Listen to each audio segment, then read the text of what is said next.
I just came back home from the FNAF movie and let me tell you, it was a very fun experience. This movie, I can say with 100% confidence, will be the hallmark for any FNAF fan ever. And today I will be reviewing that movie, Five Nights at Freddy's, with no spoilers, hopefully. And I'll give a general rating of 10 at the end. Keep in mind I'm not a professional movie reviewer or anything like that. I'm just a teenager who's a huge fan of FNAF. First, let's have a look at the ratings on Rotten Tomatoes. The audience really seems to love it, and I can definitely say 90% of that are FNAF fans. And what? The critics don't like it? That's obviously not good. I guess I gotta explain that too. Firstly, the acting. The acting in this movie was phenomenal. Like, Josh Hutcherson was amazing playing the character Mike, and he really seems to be into it. He knows how the character would feel, think, act and talk. He's the perfect Mike in my opinion. Piper Rubio was very adorable and she nailed it in the acting. Like literally, Josh and Piper Rubio are the perfect duo for the brother-sister dynamic. Like, it was great. Elizabeth Lale was also great as Vanessa, but she pretty much did what she was supposed to do. But some people said that some of her lines were kind of quirky, but in my opinion, that's only around when she is first introduced in the movie, so it won't last that long. And finally, Matthew Lillard. Just like everyone else said, there wasn't really enough screen time for Matthew Lillard, and he only appears at the beginning and end of the movie, but I honestly didn't mind too much. Through the times we've seen him on screen, I think he did a pretty good job, a great job in fact, playing his character.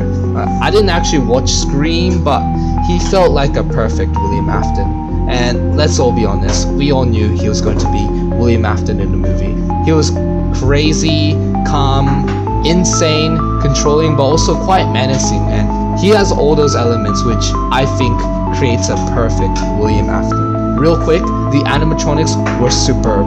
Like seriously, they sold it at the movie theaters. There were so many people at the theaters and we kept clapping and cheering, or someone kept burping. I don't know how they do it that loudly. It was quite loud. I think what really nailed the animatronics were not just the looks and movements with their walking and facial expressions, but also the sound design was insane, and there was so much personality especially in the more pure scenes. And trust me, when you get to those pure scenes, you'll be quite surprised how pure it is, and I honestly loved them, even though this was one of the biggest reasons why the critic score was low.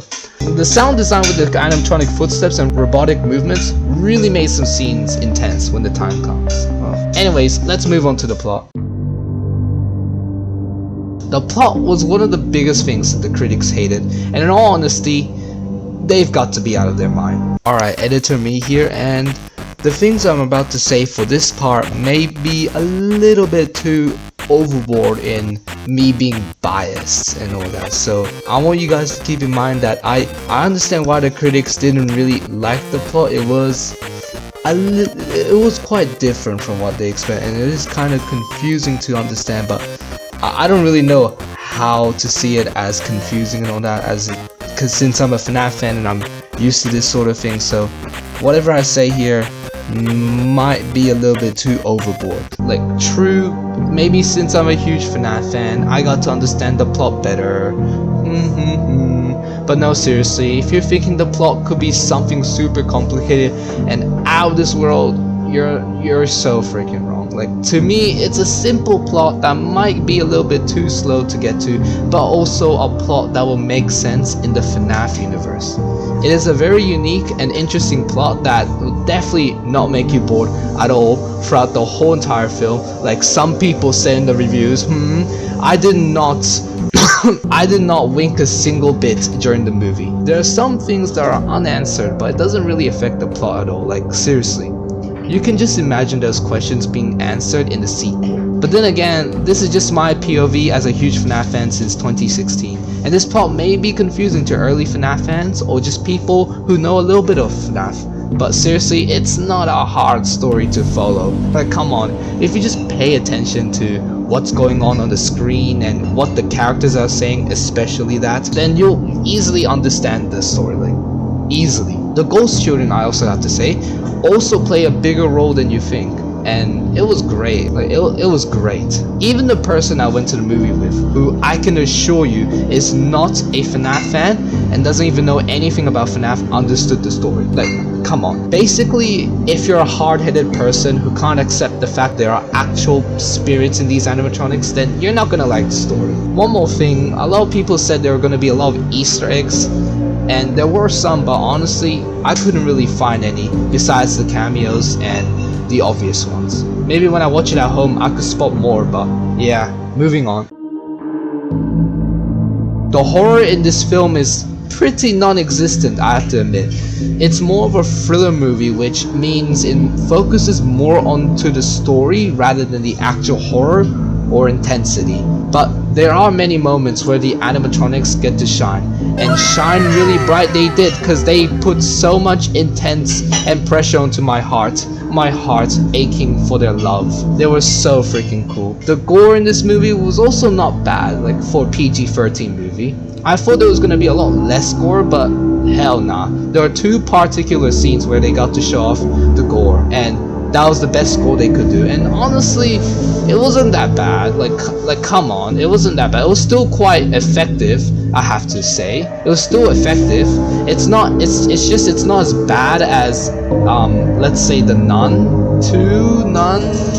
I don't know, The Nun. A lot of kills were off screen, which is kind of sad, but especially the first one, you'll see. But realistically, I didn't come here to see the kills, because like, it's the FNAF movie. I'm not here to see Freddy, Bonnie, and Chica maybe ripping someone apart into 3 pieces, 1 piece for each. The animatronics, they just look way too freaking cool, and really this is just a great film for general audiences who just want to watch something fun. And it is horror, but they don't really stick to that theme throughout that whole movie, so well, you'll see what I mean. All that's left now is my overall thoughts and feelings about this movie, and the final rating. This rating and basically this whole entire review would only depend if you're a huge FNAF fan or not. Everything good I said about this movie might really count towards a huge FNAF fan. If you're not a huge FNAF fan, I would honestly rate it a little lower and maybe get rid of a few points that I talked about from a perspective of a huge FNAF fan. But if you are a huge FNAF fan, this will be your favorite movie of all time, like no question about it. Everything you could imagine in this movie, just watch the opening and end credits of this movie and you'll see how much Blumhouse delivered what every single FNAF fan wants. Blumhouse is dedicated to this, and I appreciate that. It was such a great experience watching it with other FNAF fans, and they even put a cardboard cutout of it, which I was really happy when I first saw it. Everyone watching the FNAF movie really seemed to love FNAF a lot and was super excited for this film. And actually, back to the cutout, funny story. After the movie ended, someone put the Bonnie cutout in the bathroom and thought it was a funny thing to do. I gotta admit, it was very funny seeing Bonnie on the toilet. Australia. And now, without further ado, my final rating for this movie is a 9 out of 10. And you can tell that I'm part of that 85% audience rating. But from a non-FNAF POV, just someone who likes to watch horror films in general, I guess, I'll honestly give it, I'd say the highest will be 8 out of 10, the middle will be 7.5 out of 10, and maybe majority will go for 6 out of 10. Because it's not, like I said, it's not really a horror movie. If you're looking for a thriller movie, maybe something with a very interesting story with a little bit of horror elements to it, if you're looking more for an interesting story, then I think FNAF is the perfect movie for you, and you would give it an 8 out of 10.